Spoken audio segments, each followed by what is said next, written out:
My lovely soul family, कैसे हैं आप सब। आई होप आप बहुत अच्छे होंगे। अपना नाम जब तब ध्यान बड़ी मेहनत और लगन से कर रहे होंगे। चलिए गाइस, आज हम देखने वाले हैं dark night of the soul से गुजरते डीएम की डीएफ को क्या जान लेने की ज़रूरत है। प्लीज़ डिवाइन गाइड करें, प्लीज़ राधा रानी गाइड करें।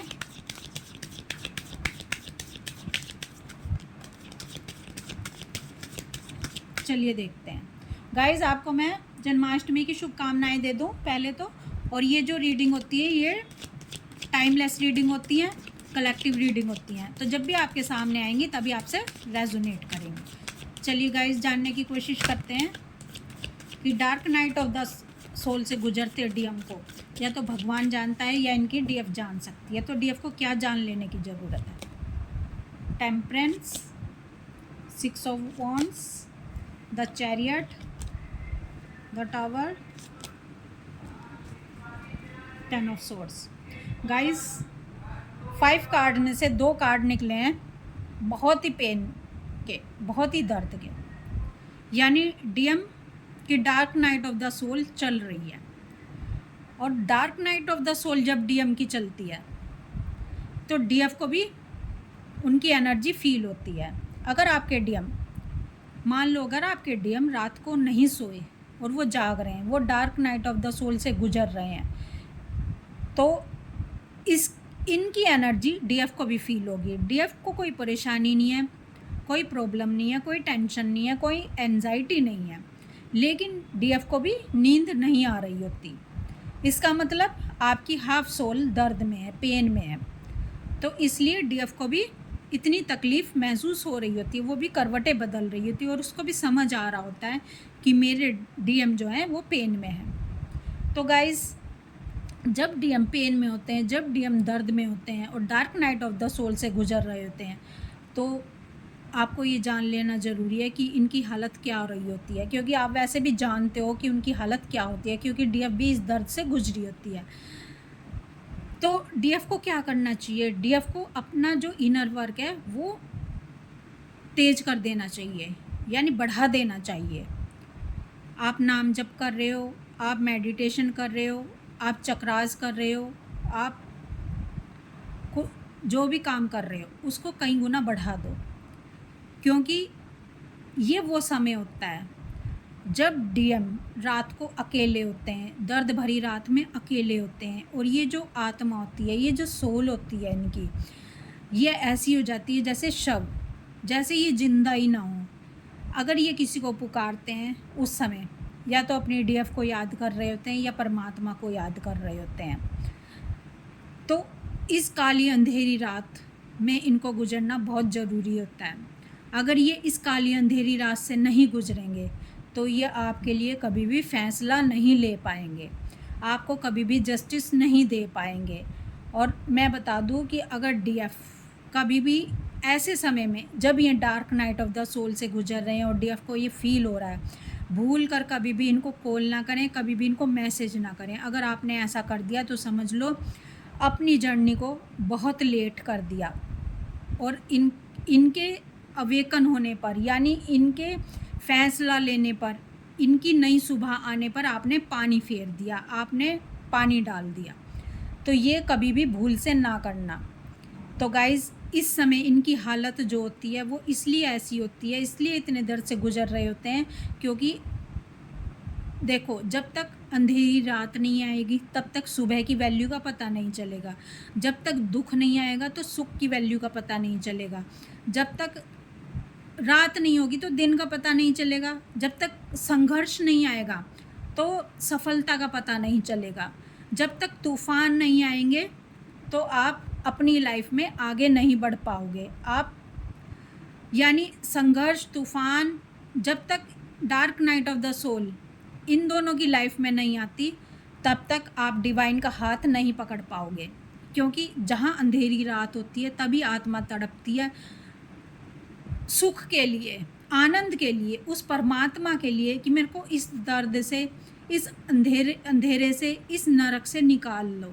और ईश्वर पुकार सुनता भी है, ईश्वर इस दर्द को समझता भी है, तब ईश्वर इस आत्मा का हाथ पकड़ लेता है, क्योंकि उसके पास किसी और को पुकारने का रास्ता नहीं रह जाता। उसको समझ आ रहा होता है, यानी इस आत्मा को यानी डीएम की आत्मा को, dark night of the soul से गुजरती किसी भी आत्मा को समझ आ रहा होता है, अगर उसे कोई बचा सकता है, उसका कोई हाथ थाम सकता है, उस इस अंधेरे से निकाल सकता है, तो सिर्फ ईश्वर ही निकाल सकता है। और इस जब लोहा गर्म होता है तभी उसे मोड़ा जा सकता है, मैंने आपको पहले भी बताया था। तो ये वही समय होता है जब आत्मा ईश्वर का हाथ थाम लेती है दर्द से गुजरती हुई, और उसकी एक नई सुबह हो जाती है। और जब ये नई सुबह होती है तभी डीएम डीएफ की तरफ दौड़ते हैं, तभी डीएम डीएफ को जस्टिस दे पाते हैं, तभी डीएम ये डिसीजन ले पाते हैं कि मुझे टॉक्सिक लोगों के साथ नहीं रहना, मुझे थर्ड पार्टी और कार्मिक जो इन्हें अधर्म की राह पर ले जा रहे हैं इनके साथ नहीं रहना। देखिए गाइस, मैं आपको एक बात बता दूं, जब महाभारत के युद्ध में अर्जुन जी अपनों के खिलाफ हथियार उठाने से मना कर देते हैं, यानी धर्म की राह पर चलने से मना कर देते हैं, तो उस समय भगवान श्री कृष्ण उनको संदेश दे रहे होते हैं, उनको ज्ञान दिलाया जा रहा होता है कि आप इस धर्म युद्ध से भाग नहीं सकते। भले ही सामने आपके अपने हों, कितने भी अपने हों, लेकिन धर्म और अधर्म को आपको जानना होगा। अगर अधर्म के रास्ते पर आपके अपने खड़े हैं तो आपको उनके विरुद्ध भी बोलना होगा, आपको उनके विरुद्ध भी हथियार उठाने होंगे, आपको उनके विरुद्ध भी संघर्ष लड़ाइयाँ लड़नी होंगी। यहाँ अपना पराया नहीं देखा जाता, यहाँ देखा जाता है कि धर्म क्या है, सच्चाई किसकी तरफ है। आपको सच्चाई की तरफ खड़ा होना है, आपको अपना पराया नहीं देखना होता। तो यही बात डीएम को समझाई जा रही होती है कि आप ये देखो कि आपकी डीएफ आपको किस राह पर लेकर जा रही है, धर्म के राह पर लेकर जा रही है, ईश्वर के राह पर लेकर जा रही है। और जो आपके अपने हैं, जिनसे आपका खून का रिश्ता है, वो आपको कहाँ धकेल रहे हैं, वो आपको माया में धकेल रहे हैं, वो आपको स्वार्थ की लाइफ में धकेल रहे हैं, और अब आपको ही चुनना है। तो ये जब dark night of the soul से डीएम गुजरते हैं तो डीएम धर्म का रास्ता चुनते हैं, क्योंकि उनके पास कोई और ऑप्शन भगवान नहीं छोड़ते हैं। तो गाइज़, ये जो 2 कार्ड निकले हैं ना, ये कार्ड सारी कहानी बोल रहे हैं। मैं एक्सप्लेन भी नहीं कर सकती कि कितने दर्द से डीएम गुजर रहे होते हैं। तो डीएफ का क्या कर्तव्य बनता है ऐसे समय में? डीएफ का कर्तव्य बनता है कि अपने इनर वर्क को कई गुना बढ़ा दे, अपने सीरियस हो जाए, बिल्कुल सीरियस हो जाए, क्योंकि एक जो आपकी आधी आत्मा है, जो आपके डीएम है, वो दर्द से गुजर रहे हैं, पीड़ा से गुजर रहे हैं, और आप ऐसे ही हाथ पर हाथ धरकर नहीं बैठ सकते ऐसे समय में, क्योंकि आपका फ़र्ज बनता है कि आपका पार्टनर, आपके डीएम, आपके दिलबर इस पेन से गुजर रहे हैं, तो आपको इनको कॉल मैसेज नहीं करनी है, बिल्कुल भी इनको डिस्टर्ब नहीं करना है। और लोहा मुड़ रहा है, गर्म है, तो उसको मुड़ने देना है, ठीक है। आपको अपने ऊपर काम करना है, आपको अपना इनर वर्क करना है, इसी से आप इनकी हेल्प कर सकते हैं। तो यही वो टाइम होता है जब डिवाइन ये बताने की कोशिश कर रहे होते हैं कि अगर डीएफ को नींद नहीं आ रही, डीएफ को पेन फील हो रहा है, तो ये आपके डीएम की एनर्जी है।